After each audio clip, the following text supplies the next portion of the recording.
welcome to Unlock Women, the money series brought to you by African Bank in partnership with Mail and Guardian. We're here with Doric Sitole and Kanya Sosibo, and we're talking money. Welcome back. Hey D, you're looking mighty.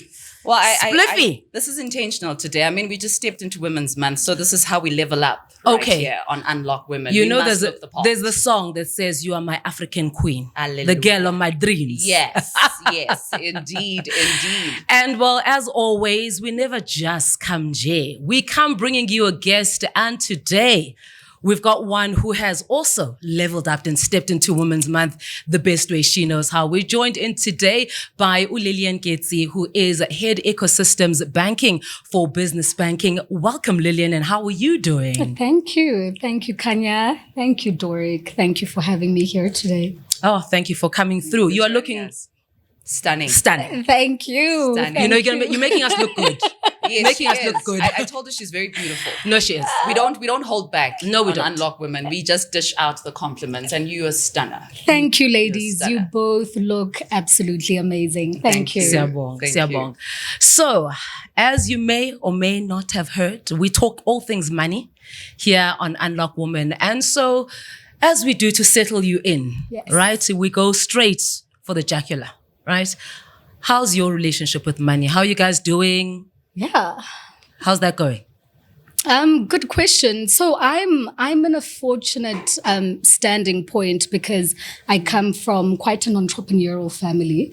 My grandfather was a businessman in Alexandra Township. So he owned what we call a general dealer. Okay. General dealer would have a butcher, it would have a spaza shop, it would have a hair salon, and in some instances, you know, it would have a tavern, but his did not have a tavern. So we had a chain of stores, Ekaya. So during my spare time, I would therefore go to the shop and go and help out while I was still young. So that came at an advantage. And then coupling it with my mom, who is a financial advisor.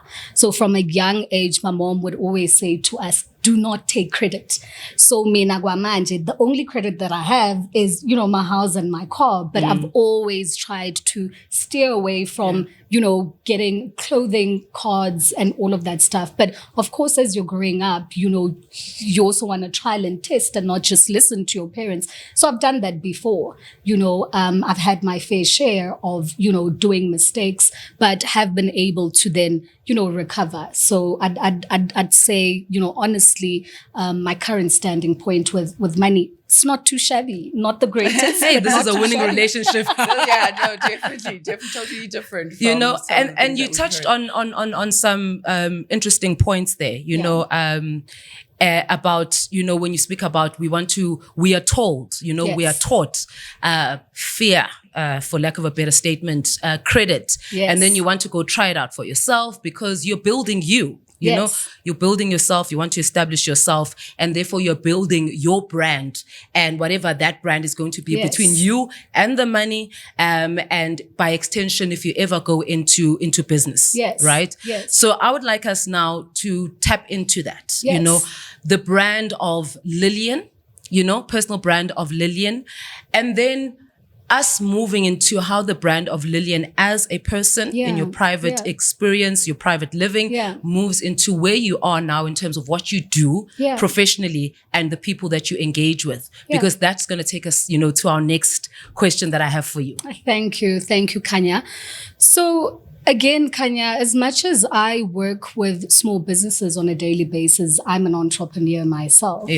I started entrepreneurship again at a young age. At school, I used to sell dog sweet suckers. And interestingly, I was a middleman. So there was a lady who actually sold them. And at some point I said to her, look, I'll sell these for you, but you'd have to pay me something in return. You know, so I've always been quite entrepreneurial, and currently I do have, you know, some side hustles, what we call nowadays, you know, part of the popular culture of I need additional income, you know. So I do have side hustles, and I'm not going to paint the life or story of entrepreneurship as all rosy, you know. It's not. Yeah. It's not. And I think the other day I was also having a conversation with myself and saying, I'm actually tired. I'm exhausted, because it does get lonely. It does get tiring, especially when you've got a 9 to 5. On top of that, you're studying, and then, you're playing the role of, being an entrepreneur on the side. Sure. So that's a lot. Yeah. Now, how does that then translate? And if you could speak from a standing point of your experience as an entrepreneur, but also the importance of you engaging with entrepreneurs in terms of your 9 to 5 job. How important then is it to have that personal branding, and how that then extends into your business, and just also establishing that USP? Because as you say, you were selling, those lollipops. There could have been 3 other people selling those lollipops. 100. And how did you differentiate, yourself from the other people that people come to you? 100. So I always say to entrepreneurs, you cannot separate, especially as a startup or a small business, while you're still starting up, you are a reflection of your business. You are, when we see you, we see your business. And I'll make a good example. I was working on one project a couple of years ago, and we had a group of young people who had a brilliant business idea. They approached us, and, I then said, look, I will call in the head of department's decision makers to be part of the conversation. Come on this date. And guess what they did? On the day, they cancel. They cancel. It's very hard to find all decision makers in one room. Yeah. So I'll always say to entrepreneurs, you need to show up, and you need to show up fully. You're given one chance. We are living in a saturated market, and you are therefore given one chance and one chance only to make it. So for me, my advice to entrepreneurs is show up fully, right? It's important to be punctual. It's important to be clean and presentable. It's important to look like what you're selling. Yeah. I cannot be here and selling, being fully natural when I know I love makeup. I love wearing wigs. So you need to look like what you sell so people can buy into your story, buy into you, and buy into your business. Sure. And the importance of EUSP and understanding. And also how perhaps if you confuse and you don't fully understand what's this term, USP, unique selling point, because when you think, if I'm a hair salon and there's hair salons at every corner, how would I then zoom in into what would be my USP for my salon? Yes. I love that question. So I want to make an example with a common business that is in what we'd call a saturated market, because you find within the South African landscape, that's what we're struggling with. There's a lot of common businesses popping up. Again, it's the side hustle culture. It's Women's Month, and I want to make mention of a lady who owns Native Child, right? Yes. Native Child provides organic hair care products. And her mission statement is, I want to provide, unique products of a proud African woman with strong roots. But she does a play on the word roots, where the roots, it's speaking to your origins, your culture. And then it also speaks to roots, talking about hair, having strong roots. I come from a family that struggles with alopecia. So in Jibaba, I know how tough it is, not having hair. But when you look at the founder, Usondo, she looks like her product. She speaks through her product. The brand identity is consistent in all her brand touch points. You go on social media, Native Child looks as it is on the website, it is as on Instagram, including when you go to retailers. The quality that you're seeing online is the same quality that you're seeing when you receive the product. So for me, for businesses to set themselves apart and have a unique brand identity, it's quite important that whatever it is that you're selling online, make sure that when your customers, receive that product, it's the same quality as what they've seen online. Ngoba ngithi siyazi guys. Oh yeah. Uthenga ibag and then it comes. it's smaller than what you saw. Now you're like, what is this? Yes. Yeah. So that's, and I like what you said about the showing up and showing up fully. Because I think, Doric, you may remember one of the conversations that we had, and especially, I mean, at this point, and I'm going to center it around women, that there's not a lot of grace for women and women in business. So if I then don't show up on time, if I then cancel, it's not just we've given Kanya an opportunity, it's we've given women an opportunity and they didn't take it. Yes. Yeah. So I wanted us to touch on something that, and I'm going to shift my body at this point because it's okay, all right. Yeah. So let's talk about charging clients when it comes to businesses. We've experienced that with Ukanya. I think we've shared some of our vulnerable moments, shaking and sweating when someone says, how much do you charge? And you're confident at first until that question comes along. So talking to people that run businesses and they struggle with charging clients, what would you say to an entrepreneur who just doesn't know how to charge clients? You've got your product, you know what you do, and you know you do it well. Yes. But that part, when it comes to charging clients, what's your advice? Yes. So what I'd say is there's no one size fits all when it comes to pricing. And that's important, right? Because we're dealing with different industries, we're dealing with different sectors, we're dealing with different qualities. So you can't look at my pricing from one industry and then try and apply that to your industry. But, you know, there's a famous, influencer on TikTok, and his content is centered around business development. And he provides, such a clear view of how entrepreneurs can go about in working on their pricing strategies. And he talks about these 3 pricing strategies where you'll find competitive-based pricing, you'll find value-based pricing, and then you'll find, I've just forgotten the other, but I'll remember right now. And for me, what's important with entrepreneurs is you need to do the relevant research, right?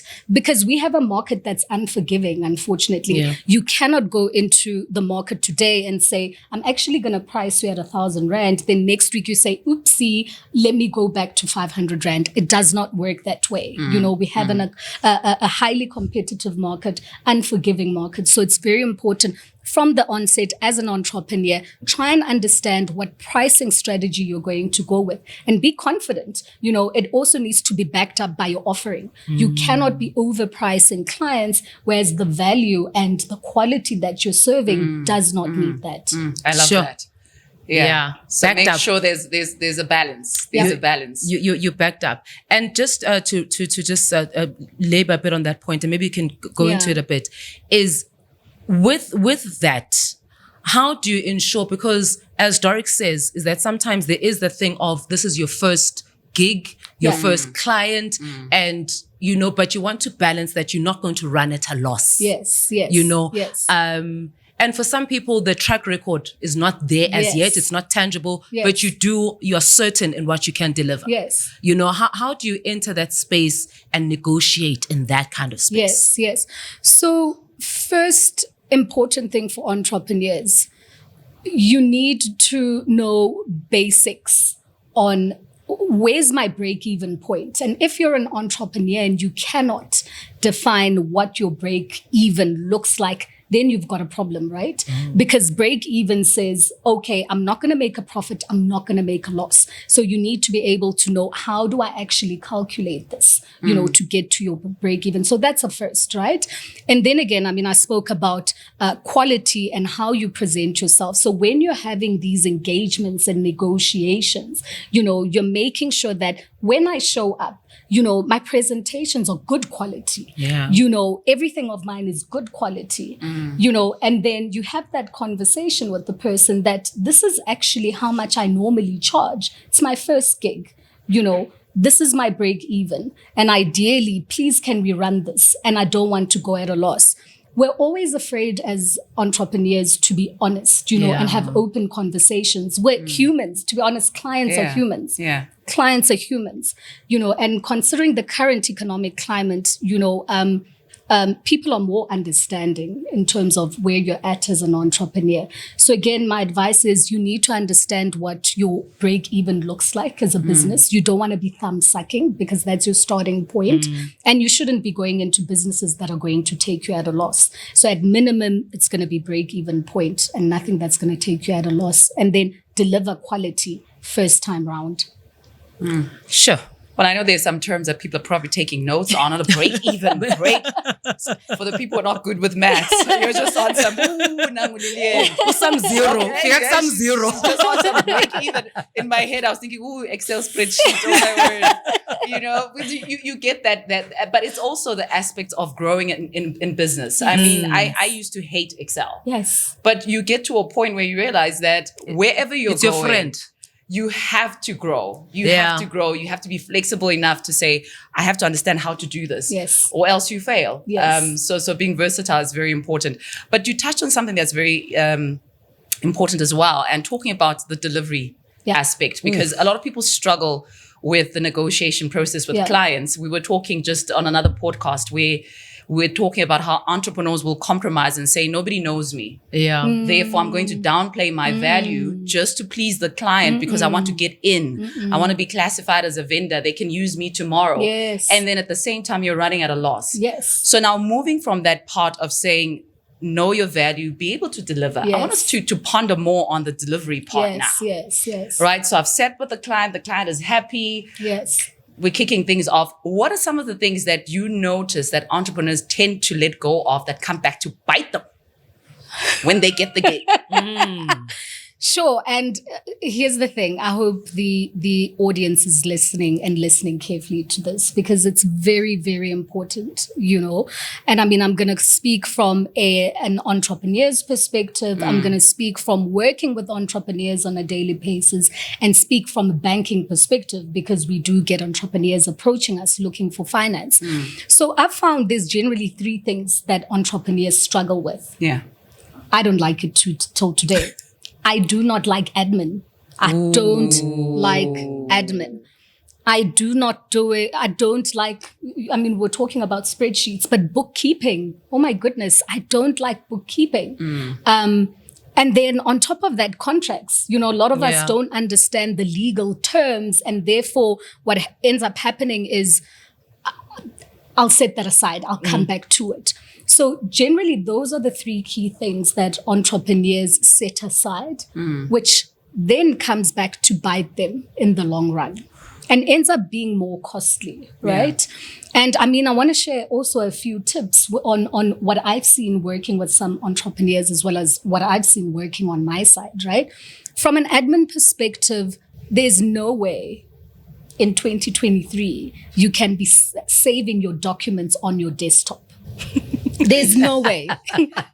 There's no way. You're laughing too hard. Thank you. Right? So get those. We are forced to live in the cloud, guys. We are forced. It is so critical, especially for small businesses. Yeah. So you need to save. There's Dropbox. You know, there's Google Drive. There's OneDrive. So do the right research on what cloud storage best suits you and go for that. So that's from an admin perspective. So we all agree, ladies, that from today, we're not saving anything on desktop. Okay. Right? Aye.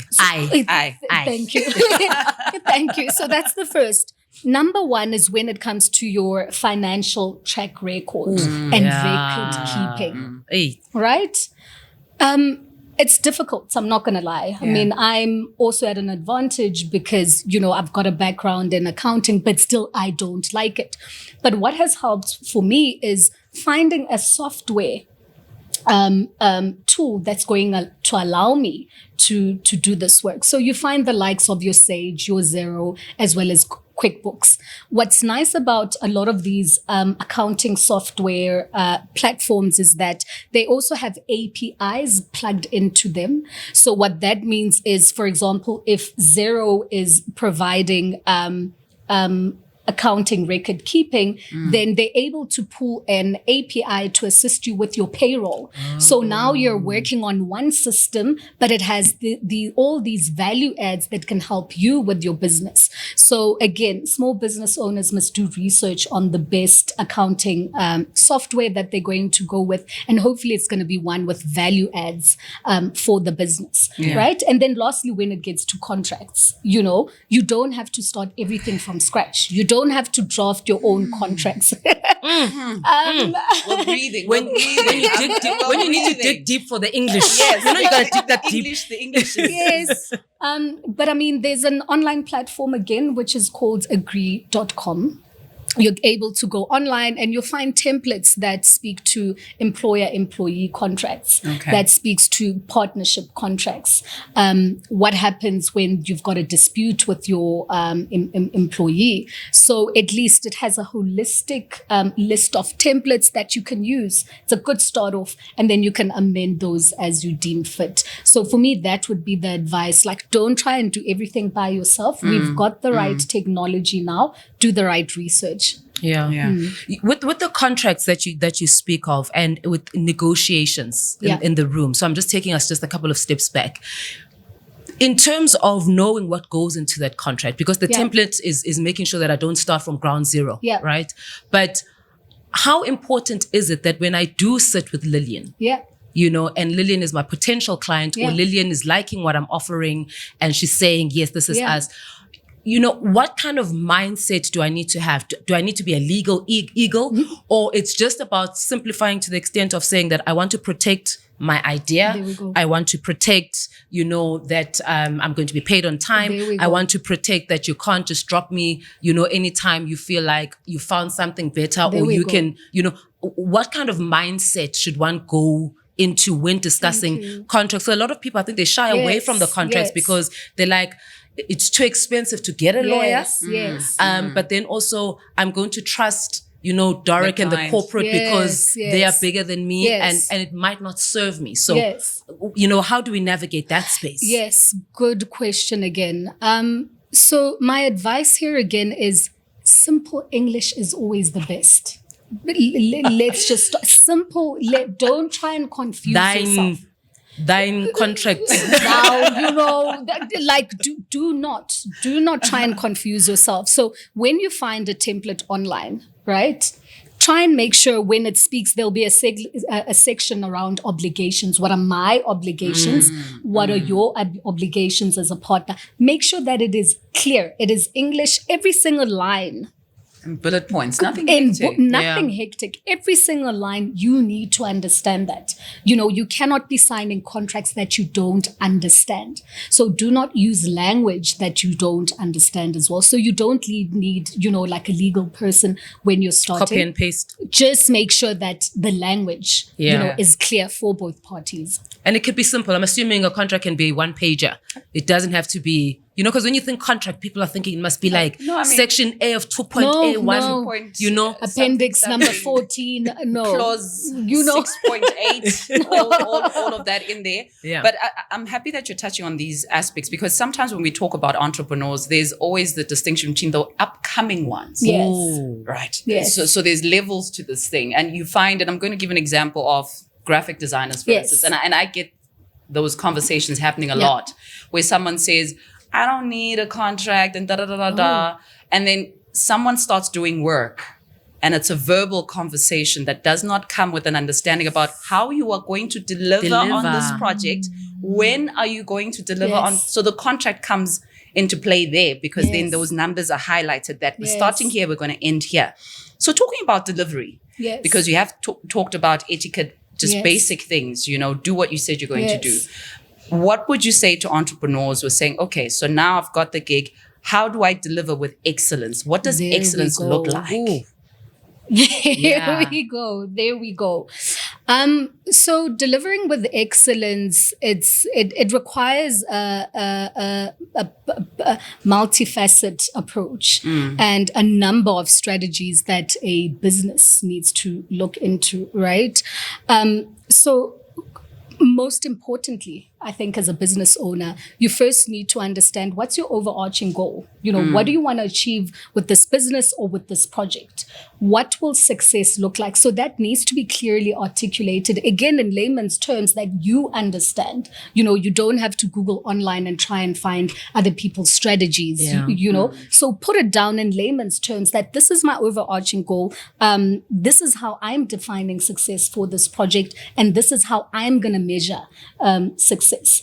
As the, old age saying goes, if you can't measure it, you can't manage it. Ooh. Therefore, it's going to be very difficult for you to deliver with success, because success speaks to those small incremental increases that are going to lead you to being successful.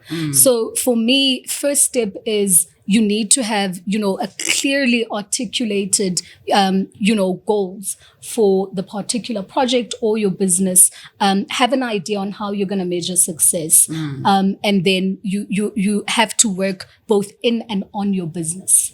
Again, a lot of entrepreneurs, what they do is everything is going to be on paper. I've got this contract and therefore I'm going to find people to deliver it for me. If you're starting off, you need to work in your business and on your business. Understand it left, right, and center. Yes. Yeah, because I think sometimes we get excited about being entrepreneurs and you start calling yourself a boss. Oh, yes. And you're like, yes, I need people to work for me now. I'm the boss lady. I'm the boss lady. I'm the boss lady. And you're not paying attention to very key elements in terms of your business, which is... And just a quick one, when you speak about those clear goals, with the branding and wanting to deliver excellence, yes, life happens. Yes. How important is communicating with your client? Because a lot of people don't communicate that there's been a change or there's been adjustments or they can't deliver because I guess they fear that they've promised something that can't happen. Just quickly, how important is it to communicate that there needs to be changes or things have adjusted? I thought I could get this for this rate. Yes. And when I went back, it's no longer this rate. Just the communication element there. How important is that instead of keeping quiet until client calls you out on, but Doric though, what happened? It is so critical. It's so critical. And I mean, I'll go to my project management experience, right? When you're delivering, you're actually doing project management.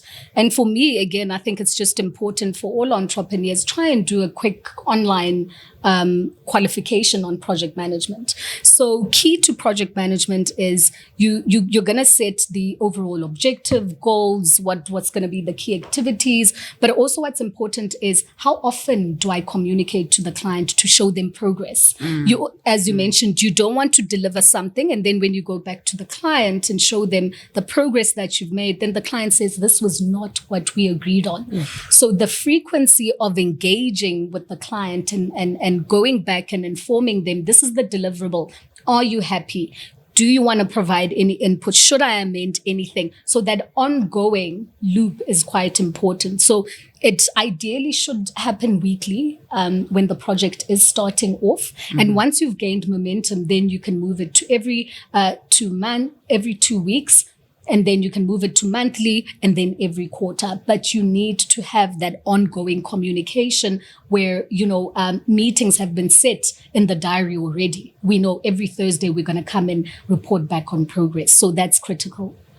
Whew. I'm taking my own notes today. You don't understand. I'm just like, yeah. Yes. So she's probably wondering why we're smiling like this. Trust me, there's some things where we're like, ooh, girl. In the lecture hall when you're like, yes. It feels like that. But for people not familiar with what your division does in terms of business banking, perhaps just before we conclude our conversation, quickly run us through in terms of how you work with entrepreneurs, helping them with their businesses. What is your role in terms of what you're doing for African Bank? One thing that I want to mention, because a lot of people actually still think that African Bank is very consumer based. We do have a business banking division. Well, now you know. Now you know that is operating. And I mean, a lot of you are aware that, we acquired Grindrod last year. And that what that did for us was to already give us a footprint as well as products for the upper segment of the pyramid. So looking at your medium and commercial enterprises. So from a business banking perspective, right now, today, we do have products that speak to your medium and commercial enterprises. But we all are aware that, African Bank is a bank for the people, and majority of South Africans are still going through, structural issues when it comes to accessing to finance. So I was brought in, hence the fancy title of, ecosystems banking, and everyone's asking, but what do you do? What do you do? Explain. It sounds so fancy. So that speaks to the model that we've basically created in targeting the lower pyramid of the segment when we now speak about the small and micro enterprises. And the view that we've taken as a bank is we don't want to be like the ordinary banks in just providing core banking products. Our conversation today, was centered around some of the challenges that small businesses experience. So we're saying we want to provide beyond banking services to these entrepreneurs. If you're struggling with accounting, what partners can we bring on board to assist you? To have that track record so that, when you come and approach us for financing, at least you've received some form of support. So there's a lot of exciting stuff that's coming regarding the small and micro enterprise segment. But the view is we will be providing beyond banking products that will ultimately grow with the client. We want you to move from micro to small to medium to commercial. Amazing.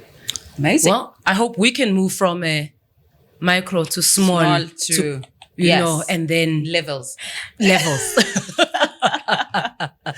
Well, thank you so much. This was such an enriching conversation, and we also learned a lot from you today. And I'm sure that people are going to be watching this are also going to be taking notes because it is important for us to have these conversations, not just for big businesses. I think the micro enterprise is also struggling a lot, and just going back to the basics is so important. So just keywords in terms of what we're walking away from today. Your show up and show up fully. Kanya, what are you walking away with, girl? From me, what I'm taking away from this is, you may be starting your business, and they say this, and this is true within the entertainment world, where they like no role is too small. It's only you who shows up, in a small way for that. So I think from all that has been said is that no matter how much of a startup, whether it's day 1, day 33, day 100, is that treat yourself like that commercial enterprise with your legal, with your contracts, with your showing up, with your branding, with everything. And I guess that speaks to that showing up fully. And as you know, having that audacity. Audacity. Oh, what a way to close off this episode. But also not forgetting that we are celebrating Women's Month in South Africa. We are, ladies. Yes. As you can tell. Yes, the queens are in the room. But this is us also wishing African Bank a happy birthday. African Bank is celebrating 48th. Happy. Yay. 48th anniversary at African Bank. Talking about audacious women is what we do right here on Unlock Women podcast. And please remember to like, share, subscribe, do everything in there when you're on YouTube. And also this is us saying thank you so much for watching. And to you, Kanya, thank you. And to our guest, Lillian, thank you for joining us for this episode. Right back at you. Thank you once again to the gorgeous Lillian. Thank you to you, Dork. And well, that's how we do it. This has been Unlock Women, the Money series brought to you by African Bank in partnership with Mail and Guardian with Dork Sitole and Kanya Sosibo. And of course, we've been talking money.